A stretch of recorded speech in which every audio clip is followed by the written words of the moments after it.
Друзья, всем здравствуйте, всем хорошего дня, отличного настроения, всех вас с Рождеством наступившим, добра, мира, здоровья, счастья, всего самого-самого хорошего я вам желаю от всей своей души. Сегодня я к вам с новым мастер-классом. В ВК мне написала одна из подписчиц с просьбой сделать мастер-класс на капитель. Ну, он же декоративный кронштейн мебельный. В общем-то, если честно, я вот погуглила, посмотрела разницу между декоративным мебельным кронштейном и капителью. Я не увидела. Вид, в принципе, один и тот же. Но применение, видимо, разное. Кто знает, ребятушки, напишите.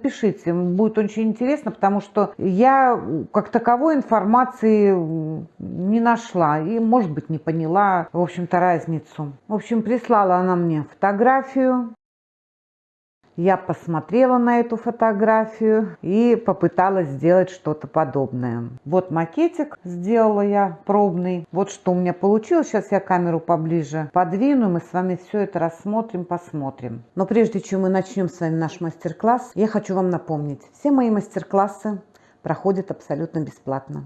Абсолютно бесплатно я делюсь с вами своими наработками, идеями, опытом, секретиками. Прежде чем сделать какой-то мастер-класс, я за кадром сначала делаю какие-то пробники, в общем-то, какие-то шаблончики. Сюда уходят материалы. На YouTube монетизация отключена. То есть помощи мне ждать от YouTube не приходится. Поэтому я прошу помощи у своих подписчиков. Ребят, если вам интересен мой канал, помогите его развитию, потому что в одиночку мне очень сложно. На то, чтобы помочь каналу, ссылочка будет в описании под видео. Она так и будет называться «Помощь каналу».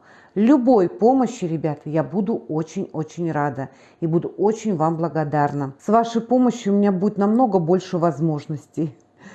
Ну а теперь, мои хорошие, поехали. Показываю вам поближе мою капителечку. Теперь это то, что нам нужно будет для создания макетика. Фотография полностью всех шаблонов тоже будет. Ссылочка на эту фотографию, чтобы вы могли спокойно перейти по ней, посмотреть все, будет в описании под видео. Так и будет называться. Ссылка на шаблоны. Так, немножко перед работой отступления я скажу пару слов, как я начинала делать вот эту вот нашу заготовку. Была у меня картинка. Я забила в Яндексе эту картинку, нашла так, чтобы видно было эту капитель перед и бок, чтобы можно было отрисовать и саму форму, и вот этот вот рисунок. Я из него сделала, потом нарисовала рисунок, перевела на пластиковую поверхность и сделала трафарет. Ссылка на трафарет тоже будет у меня в описании под видео. Забиваете в Яндексе капитель, выходит куча вариантов картинки, там же и декоративные кронштейны мебельные. Выбираете понравившийся. В принципе, у них у всех практически форма одинаковая. Вот такая вот загогулистая, да, полукруглая. Ну, бывает немножко вытянутые, удлиненные. В общем, смотрите, какая вам понравилась. И уже либо от руки по своим размерам. Вот у меня 15 сантиметров, вам, может, надо 10 сантиметров. То есть отмечаете этот отрезок 10 сантиметров, смотрите форму, какая примерно в бок. Если нет боковой фотографии этой капители там, или кронштейна, то вы же видите, если она удлиненная, ну, примерно на глазок вы там рисуете. Вот 10 сантиметров так. Тут, значит, наверх вот сюда вот примерно. Здесь так. Тут чуть-чуть так, может быть. Отсюда полукруг пошел. Вот так вот. Он может быть и вот такой вот кронштейн. Вот так вот. Он может быть и вот такой, как в нашем случае, да? Ну, то есть примерный макетик вот так вот нарисовываете, отрисовочку, шаблон, а потом уже равняете. Придумываете сюда какой-то рисунок, либо берете рисунок с картинки. Я вот тут вот, видите, шаблон прикладывала, тоже вот отрисовывала и придумывала свой какой-то. Из этого тоже нарисовали, из этого тоже можно будет потом сделать трафарет и вот сделать, допустим, свой какой-то рисунок по трафарету именно сбоку. Все в ваших руках, и, в общем, дайте волю своей фантазии, и она подскажет вам, что делать. Начинаем с заготовки, ребят. Это задняя стенка. Нам нужен будет клей-пистолет, наш картон и наши руки обязательно. Дальше берем две стеночки наши фигурные. Вот они. Приклеивать мы будем их не вот так вот, не вот так, а именно вот так вот по краю. Вот так вот. На наш задник. Не сбоку, а сверху. Но перед тем, как приклеивать, вот мы порезали наш картон, расскажу маленькие такие подводные камни. Вот начинаем приклеивать сюда картон. Тут загнулся, очень сильно гнутся они вот в таких местах, где у нас вот маленькая совсем вот такой треугольничек.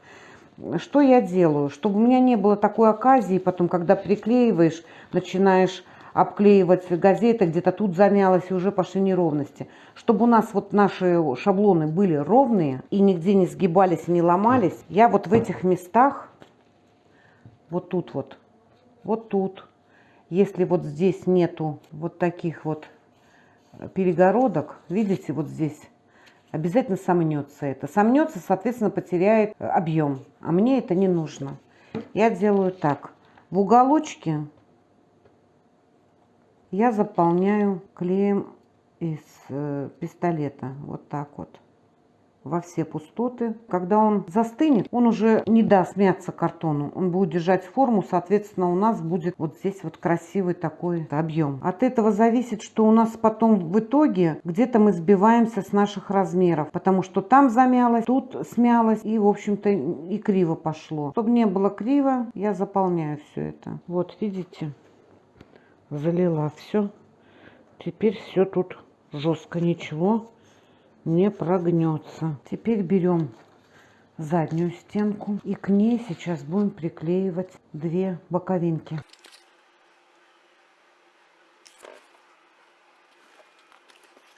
С внутренней стороны закрепляю, немножко промазав. Вторую точно так же. Теперь смотрите, вот тут вот наплывы наши неровные от клея. Мы их сглаживаем. Просто кончиком пистолета горячим. Вот так вот провожу. И все, где наплывы есть, они сглаживаются. Кончик пистолета горячий, и все это убирается. Потому что, когда мы потом будем газеты обклеивать, вот эти бугры, чтобы нам не мешали, и было у нас все ровно и красиво. Дальше.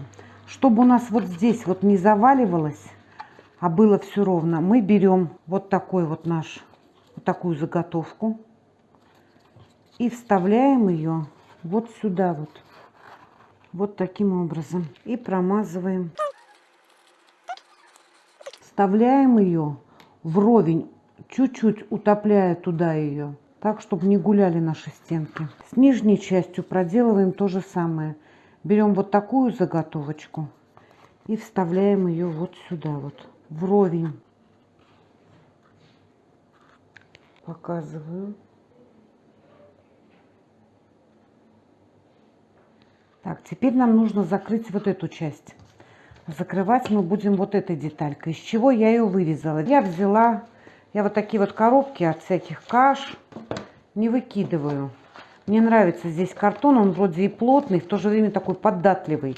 Вот из нее я вырезала такую вот полоску. Теперь вот здесь мы отмеряем расстояние наше от треугольника вот сюда вот. У нас получается 9 миллиметров. У всех по-разному. У меня вот 9 миллиметров. Я откладываю не с этой стороны, а вот с этой стороны. 9 миллиметров. И ручкой провожу.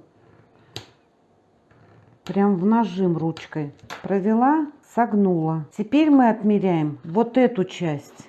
Вот.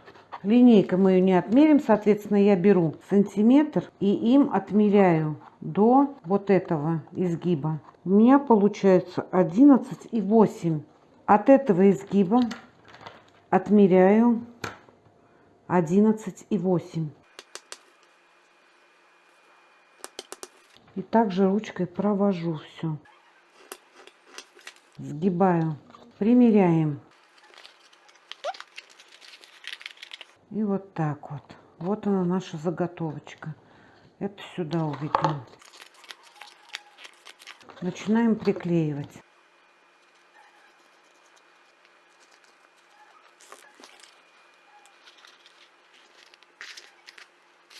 Смотрим, чтобы у нас все стеночки здесь были ровненькие. Если здесь немножечко вышло, то это можно срезать. Вот видите, чуть-чуть вышло. Просто ножничками лишнее обрезаем. Чтобы при обклейке бумагой у нас бумага сюда не заваливалась. Берем две детальки вот этих вот размеров. 3,5 на 7,7. Склеиваем их между собой. Теперь берем нашу детальку 4 на 8 и приклеиваем ее вот сюда наверх.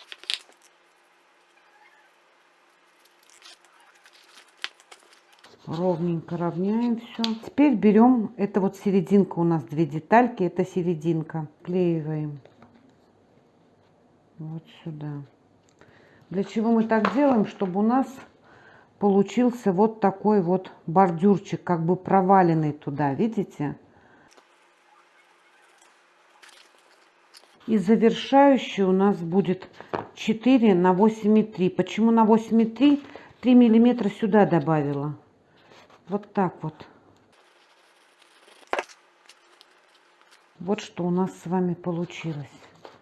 Это наша заготовка для будущей капители. Теперь нам нужно будет обклеить ее газетой, нашу заготовку. Но перед тем, как обклеивать газетой картон, я всегда прохожусь по нему акриловым лаком. Для чего? Для того, чтобы когда мы будем обклеивать газетой с клеем ПВА, наш картон не повело. Мы защитим все это акриловым лаком, лак не даст просочиться в картон влаги и картон не поведет. Промазываем все это акриловым лаком.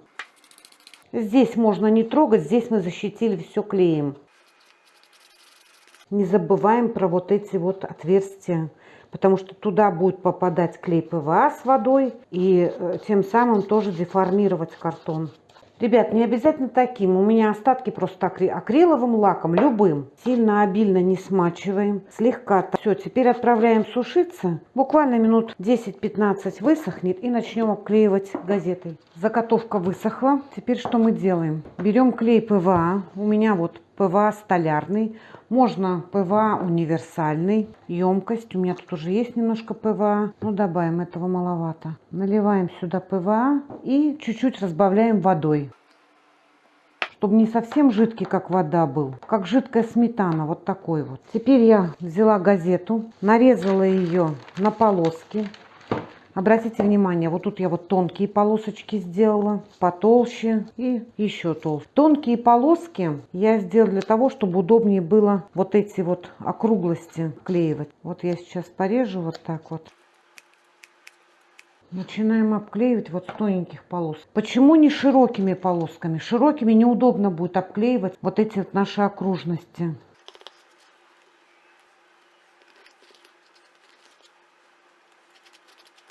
Сейчас проклею все это, все обклею газетой, дам высохнуть, а потом вернемся и поедем дальше. Так, заготовка наша высохла вся. Следующий шаг у нас будет, нам надо будет вот эти вот наши торцы красивенько заделать. Чем мы будем заделать? Можно, конечно, шпаклевкой, но я буду делать не шпаклевкой, я буду заделывать глиной из клея ПВА. Как сделать такую глину? У меня есть на канале, мы с вами применяли ее, когда делали мебельные балясины. Там я рассказывала, из чего она состоит и как ее сделать. Вот именно этой глиной сейчас я и буду вот эти наши торцы красиво обделывать. Значит, тут я приготовила воду, кисточку на всякий случай, клей ПВА. Берем кусочек глины. Замешиваю я глину не круто. То есть она такая прям мягкая-мягкая должна быть. И по мере ее использования, если мне нужно, чтобы она была сильнее замешана, я добавляю туда шпаклев. Если не нужно, значит я использую ее вот такую вот мягкую.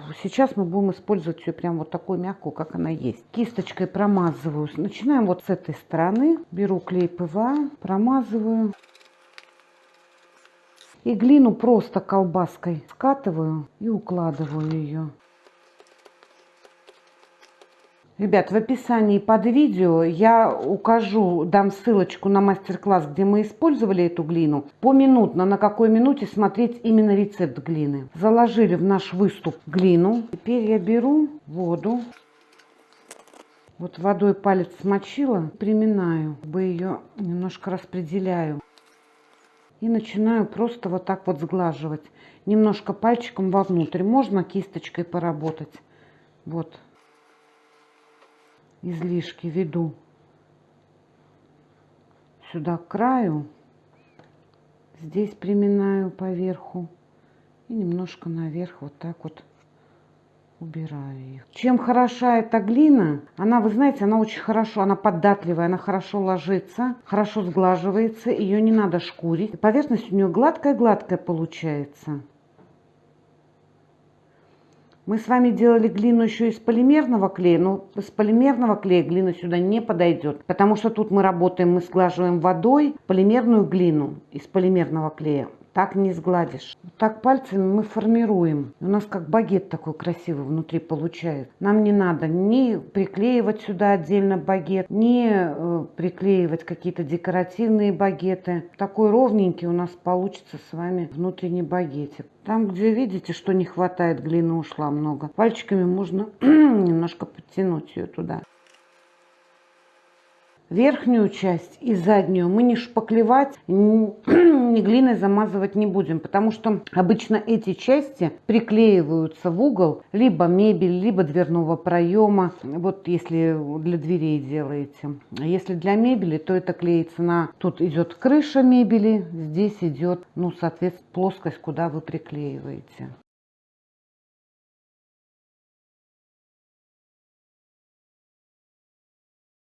Показываю вам, вот видите, он гладко, ровненько все. Вот такой багет верхний у нас с помощью глины получился. Вот сейчас я отправляю сохнуть, высохнет, потом начнем шпаклевать полностью нашу заготовочку. Теперь начинаем шпаклевать. Я буду работать акриловой шпаклевкой, универсальной, ВГТ. Мне нравится с ней работать. Вот с этой шпаклевкой сейчас буду работать. Беру мастихин и начинаю прошпаклевывать полностью, не трогая вот эту часть и вот эту. Не трогаем, только вот эти вот части. Сейчас полностью всю прошпаклюю, высохнет, потом расскажу, что будем делать дальше. Высохла, ребят, наша заготовочка, вот эта шпаклевка вся высохла. Одну сторону я уже сглазила шпаклевку. Сглаживала беспыльным методом. Мы с вами уже делали так на примере шкатулок. Кто не видел этот мастер-класс, посмотрите, ссылочка на этот мастер-класс будет в описании под видео. Там мы тоже также пошпаклеванные шкатулочки сглаживали беспыльным методом. Сейчас я вам все это покажу, как это делается. Тут я уже все сгладила. Вот. Итак, можно, конечно, взять шкурку 120-очку, наждачную бумагу и пройтись ей. Но будет пыль. Значит, делаю так. Обычная губка для мытья посуды, вода. Я смачиваю губку, отжимаю ее не совсем сильно, но и не так, чтобы с нее текло. И вот так вот начинаю замачивать нашу поверхность. Вот замочила, постепенно начинаю вот так вот, именно вот этой стороной.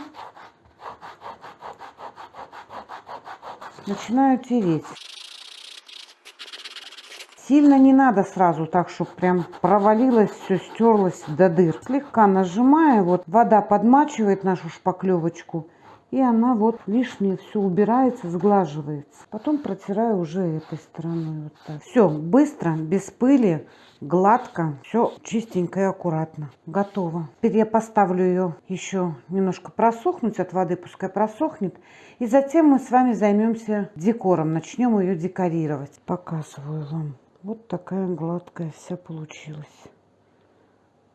Все, заготовка подсохла. Теперь следующий этап у нас будем делать трафарет. Я вырезала трафарет по рисунку. Ссылка на трафарет будет в описании под видео. Выкладываем ровненько трафарет, смотрим, чтобы он у нас лег прям по границам наших скруглений. И будем накладывать сюда в трафарет поклевку акриловую.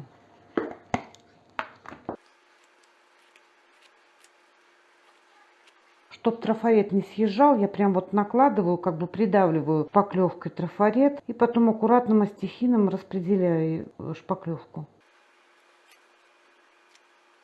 Теперь аккуратно снимаю.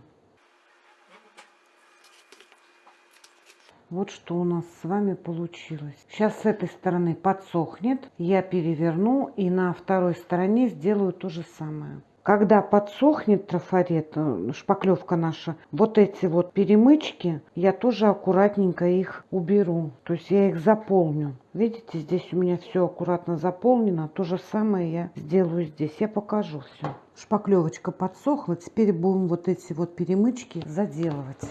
Беру шпаклевку, мастихинчик и аккуратненько мастихином вот закладываю понемножечку.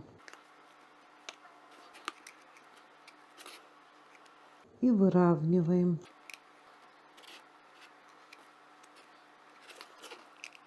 Потом, когда подсохнет все это, я все это пошкурю уже не губкой, уже наждачкой буду шкурить. Вот таким образом сейчас я заделаю все перемычки.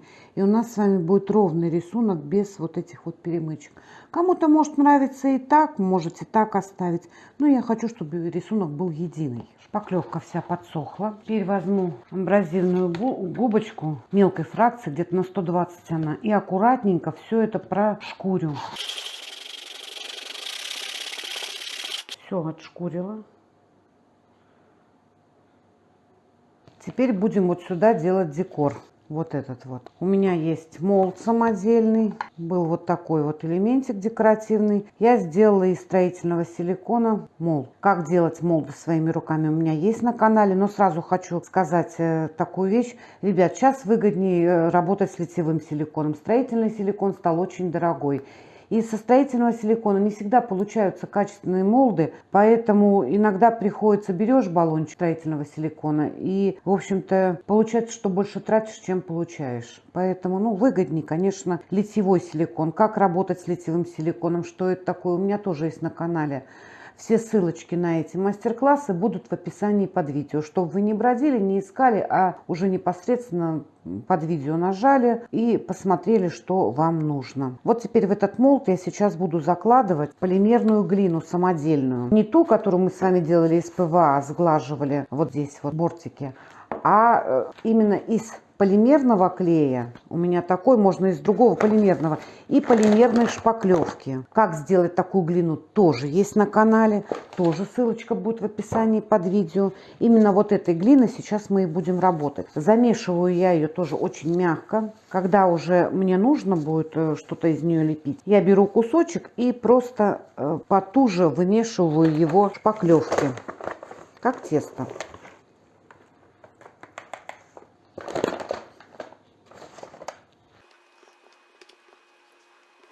Все, замесила, такое плотненькое получилось. Когда вы не сильно замешиваете тесто, оно дольше хранится, вот глину эту, то есть мягкую такую оставляете, она дольше хранится и срок жизни у нее увеличивается. Если вы сразу замесите ее очень туго, то она быстро затвердеет. Перед тем, как закладывать в молд нашу глину, я всегда сбрызгиваю молды силиконовой смазкой, чтобы не прилипала глина к силикону.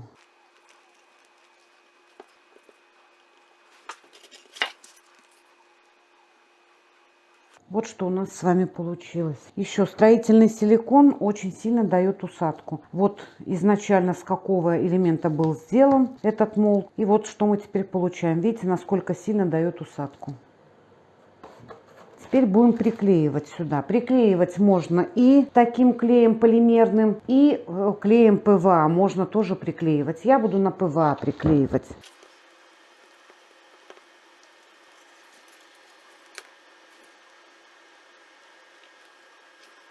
Вот что у нас с вами получилось. У кого нет молдов, ребят, не страшно. Можно и своими ручками просто слепить какую-то красоту на любой вещи. У меня есть на канале видео, где я шкатулку украшала без молдов, просто с помощью самодельной глины и своих рук. То есть мы лепили какие-то декоративные элементы и приклеивали их на шкатулку. Ссылочка на этот мастер-класс будет в описании под видео. Это для тех, у кого нет молдов. Следующий шаг, нам нужно сделать вот эти вот полоски. Я буду делать с помощью экструдера. Недавно вот приобрела, давно хотела. Это такой шприц и насадки к нему разные. Вот сегодня я буду использовать две. Вот мне просто нужны колбаски ровные. Если у кого нету экструдера, можно просто скатать колбаску, ровненько скатать и, в общем-то, приклеить. Ну, коли у меня есть, теперь уже воспользуюсь им. Вставляю насадочку с большим объемом, вот кругляшок, нам потолще нужна будет колбаска сначала. Вставляю сюда, здесь выкручиваю и загоняю сюда глину. Теперь вот просто кручу и получается вот такая колбаска. Дальше мы будем ее помещать вот здесь вот по краешку. Лишнее отрезаем. Немножко пальчиками вот так вот придавливаю. Вот этот переход тут тоже постараюсь сгладить. Сейчас с этой стороны сделаю то же самое. И по середине вот здесь две полосочки тоже также пущу. Посередине сделаю уже с маленьким отверстием. Все приклею сейчас и покажу. Как бы я показала суть, как приклеивается. Все, закончила. Отправляю на сушку, пускай сохнет, высохнет, и начнем с вами красить ее. Все, глина вся застыла. Теперь покрасим мы нашу заготовку. Я взяла вот такую акриловую краску, светлая охра, и покрою этой краской полностью нашу заготовочку всю. Потом дам высохнуть и будем покрывать уже тонирующим лаком. Краска наша высохла. Теперь, ребят, будем тонировать. Значит, тонировать я буду вот таким вот лаком Сениш. Мне очень нравится с ним работать. У них огромная палитра цветов разных. И по цене они как бы доступные, и качество очень хорошее. Мне нравится. Вот сегодня мы будем делать подду. Перед работой перемешиваем хорошо лак. Лак на водной основе, легко смывается водой. Практически нет запаха. Ну, какой-то присутствует такой небольшой, и, в общем-то, не критичный совершенно. И начинаем наносить.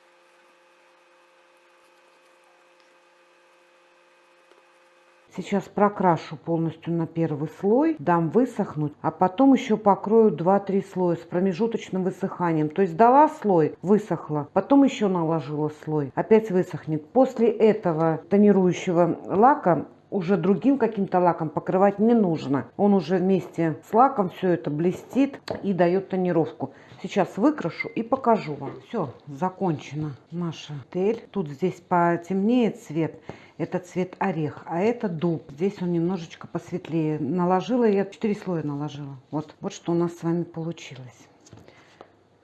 Еще хочу вам набросать несколько вариантов. Вот парочку я сделала заготовки уже. Значит, эта капителька у нас такая более сдержанная, да, в своем наряде. Здесь мы с вами выпустим свою фантазию и поколдуем над этими вот двумя заготовочками. Итак, буду использовать молды. Вот у меня есть молды. Это я делала из литьевого силикона. Были вот такие вот у меня декоративные элементики. Я заливала литьевым силиконом и делала молды, чтобы можно было получить потом, сколько мне влезет вот таких вот декораж. Как это делать, у меня есть на канале. Ссылка на этот мастер-класс будет в описании под видео.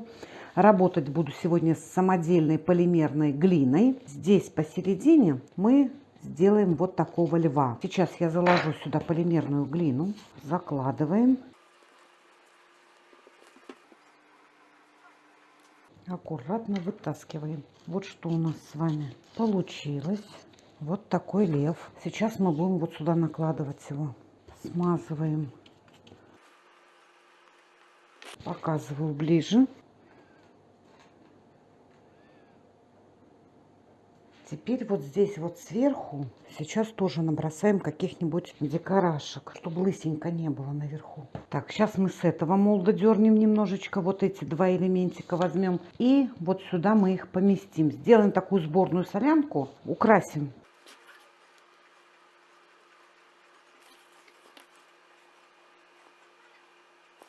Вот что у нас получилось. Сразу смазываем вот эту область клеем ПВА.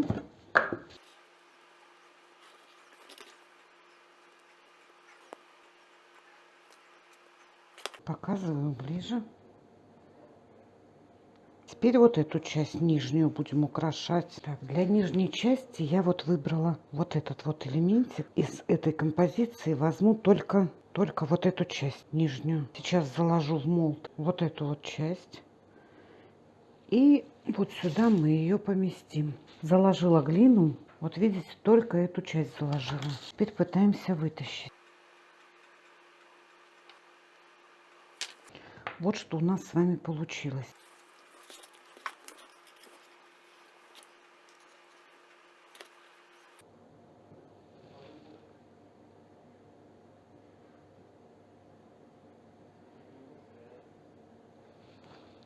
Низ не будем перегружать нашу капитель, и в общем-то низ украсим какой-нибудь такой облегченной декорашкой. Вот я нашла вот здесь вот у меня вот такой треугольничек. Сейчас я заложу сюда глину, и вот именно вот этим элементиком мы с вами украсим наш низ. Это наше лицо. Сейчас будем колдовать с боками, их тоже украсим. Прикидывала и решила, что бока я украшу вот такими элементиками. Сюда я пущу вот растительный орнамент. Так, бок готов. Вот что у нас получилось. Сейчас буду делать второй бок. Друзья, хочу остановиться с вами на одном очень важном моменте. Вот смотрите, когда мы выкладываем вот такие вот композиции большие, глина мягкая. Если мы будем выкладывать сначала на поверхность, а потом перекладывать уже на заготовку, все изгибы наши деформируются. Так вот, чтобы они не деформировались, как я делаю? Я вот заложила глину, не выкладывая ее на поверхность, я буду нашу заготовку прикладывать к молду. Приложу и буду уже здесь равнять ее, как она у меня должна лечь, чтобы они у меня были одинаково параллельно обе. Это я уже сделаю за кадром. То есть вот я приложу, переверну, а только потом буду снимать молд аккуратно. Но это я сделаю за кадром, чтобы сейчас тут не напортачить ничего. Все, вот я закончила обе стороны. Вот что у нас с вами получилось. Сейчас я отправляю это на сушку. Пускай глина высыхает. Дам ночь отстояться. Утром она уже вся застынет. И мы начнем с вами красить. Сделаем еще один вариант. Такой романтический, знаете. Здесь я сделаю вот такого вот ангелочка. И возьму какие-то детальки вот из этого молда. Растительные у нас будет. Розочки возьму, здесь украшу. Какие-то листочки. Здесь будет очень тонкая такая работа, потому что, видите, в молде очень-очень мелкие детальки. Вот какие-то буду брать здесь детали и украшать полностью нашу заготовочку. Украшу, все покажу. Я вам набрасываю, ребят, варианты, показываю, рассказываю, что можно делать. А у каждого молды разные, в общем-то, что есть под рукой. Там уже фантазируйте. Все, высохли наши заготовки. Показываю, что у нас тут доработала я с ангелочком. Такая вот заготовочка у нас получилась. Здесь вот я немножечко пустила листики с розочкой. Вот так вот. Вот. Это все с одного молда. Вот с этого. Брала какие-то отдельные элементы и да, помещала их. Ребят, я вам для чего показываю? Для того, чтобы вы понимали, что даже с одного молда можно вот с помощью каких-то отдельных элементов создать композицию. Вот на примере вот этого. Сейчас мы с вами будем красить наши заготовки. Значит, первая у нас заготовка была покрашена под дерево. Эту мы сделаем в белом цвете, а эту черным с серебром. Вот так вот хочу. Ну, не знаю, по ходу работы разберемся. Итак, начинаем мы красить с вами вот эту. Будем окрашивать ее в белый цвет акриловой краской сначала. У меня вот такая вот акриловая эмаль. У вас может быть какая-то другая, разницы нет. Акриловая эмаль. Я вот отлила в баночку. И вот с баночки сейчас я буду окрашивать. Сейчас полностью ее окрашу в белый цвет, дам высохнуть. Если увижу, что где-то проглядывает вот такие вот наши потертости, значит дам еще один слой. В общем, выкрашу, чтобы была она вся белая. Все, краска наша просохла, все беленькое. Теперь следующий этап. Буду покрывать акриловым лаком на один слой. Затем дам высохнуть. Лак просох. Двигаемся дальше. Беру черную акриловую краску и буду вот так вот прокрашивать. Прокрасила. Теперь беру влажную салфеточку и вот так вот все это убираю. Вот для чего мы, ребят, покрывали лаком. Если бы мы не покрыли лаком, а прям на краску на белую краску накладывали бы черную, краска с краской быстренько бы совместились, в общем-то. И тяжело было бы убрать излишки вот этой черной краски. А так, от того, что лак не дает прилипнуть сверху черной краски, мы легко можем салфеткой все это убрать. И только вот в таких вот частях, в загогулинках в этих остается вот черная краска. Она как бы дает нам рельеф и объемность. Там, где ярко сильно, я потом чуть-чуть припылю еще белой краской, чтобы вот так вот черной сильно не было. Можно взять еще другую кисточку, эту водичку обмакивать и вот так как бы немножко растушевывать нашу черноту, которая слишком уж яркая внутри. Сохла наша черная красочка. Теперь нам надо будет немножечко припылить, чтобы она не была вот такая вот яркая. Беру белую краску акриловую, кисточку, потихонечку припыляю. И тогда у нас черная краска становится не черной, а вот такой вот приглушенно серой. Показываю. Высохло наше припыление. Теперь я хочу вот этот багетик сделать, покрасить золотом. Сейчас мы его отделим с помощью скотча малярного и проклеиваю по контуру. Так, скотчем я все заклеила, и одну сторону я уже, видите, прокрасила. Красить я буду патиной. Покупаю я ее в магазине «Все для творчества». Ребят, перепробовала кучу патины. Ну, вот по качеству только вот это мне нравится. Вот тут я недавно тоже приобрела. Но она такая жидкая, даже на 3 слоя не перекрывает. Здесь же один, ну, максимум 2 слоя вот этой патины, и она сразу блестит и золотая все. Ну, в общем, вот купила, пока стоит. На что-нибудь да пригодится. Работаю вот этой. Вот у меня закончился. Я вот недавно взяла и золотую, и серебряную патину. Там же я купила воск золотой. Ссылочку на этот магазин я оставлю. Я там и молды приобретаю, и вот всевозможные вот такие расходники. Посмотрите, кому-то что-то да понадобится. Так, перед работой мы хорошо встряхиваем нашу патину. Видите, практически одного раза все перекрыла. Засыхает моментально. Все, готово. Я ее лаком не покрываю, потому что когда мы сверху покрываем патину лаком, лак съедает вот этот блеск, как бы уже не такая блестящая становится. Кисточку отмываем растворителем, либо white спиритом. Теперь мы с вами позолотим вот наши все эти декоративные элементы. Работать буду губочкой этой же патиной. Слегка смачиваю губку в патине и вот так вот прям легкими движениями поверх декоративных элементов я прохожу. Сильно не давлю, прям вот. Закончила, ребят, золочение. Такая вот винтажная капитель у нас получилась. 2 мы с вами сделали. Приступаем к 3-й. Ее я покрашу сразу в черный цвет. Акриловую краску черную беру и полностью выкрашиваю в черный цвет. Черную покрасила, высохла, залакировала, и уже вот здесь я позолотила. Но позолотила необычным классическим способом, а сделала несколько цветов, совместила, как бы хамелеон. Вот посмотрите, как тут у меня и золото, тут у меня и бронза, и зеленое проглядывает. То есть оно играет на солнце разными цветами и оттенками. Здесь тоже плохо видно, конечно, на камеру это все.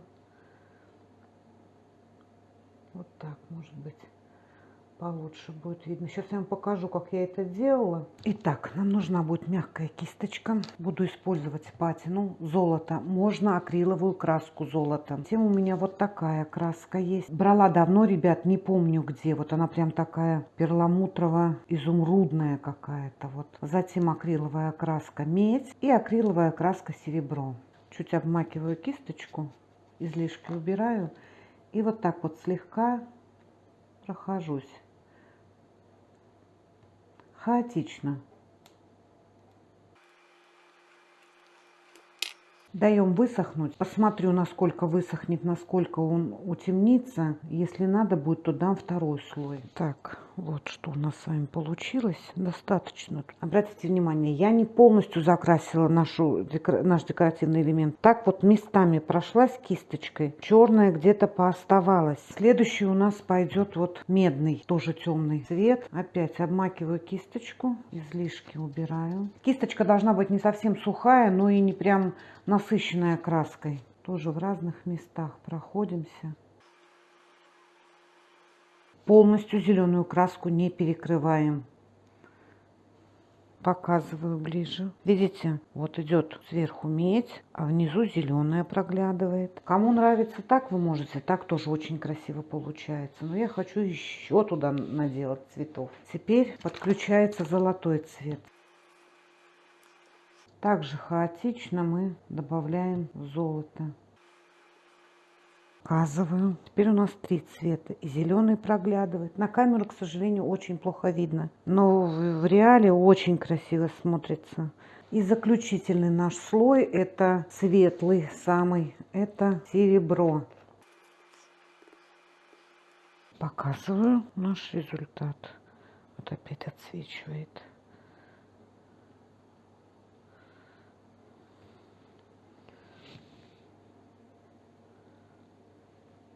Вот и все, мои хорошие. Закончен очередной мастер-класс. И в нем я вам показала, что нет ничего невозможного. Было бы желание. Если вы не можете купить, то сделайте это сами. А как сделать, я вам показала. А куда уже применить это только ваша фантазия. И под полочки можно сделать держателя, сверху полочку. И для мебели применить. В общем, кому для чего нужно. Я думаю, в этом вы без меня разберетесь. В этом мастер-классе мы с вами сделали 3 разных стиля капителей. Одну мы сделали в классическом стиле, сдержанном таком, под дерево. Вторую мы сделали кокетливую такую, в винтажном стиле, с ангелочком, розочками, цветочками. И третью мы сделали в стиле барокко. Она такая вот брутальная получилась у нас. Сейчас в конце видео я вам сделаю полностью обзор. Мы рассмотрим все детальки, заглянем во все уголочки, чтобы вам было более понятно, что же у нас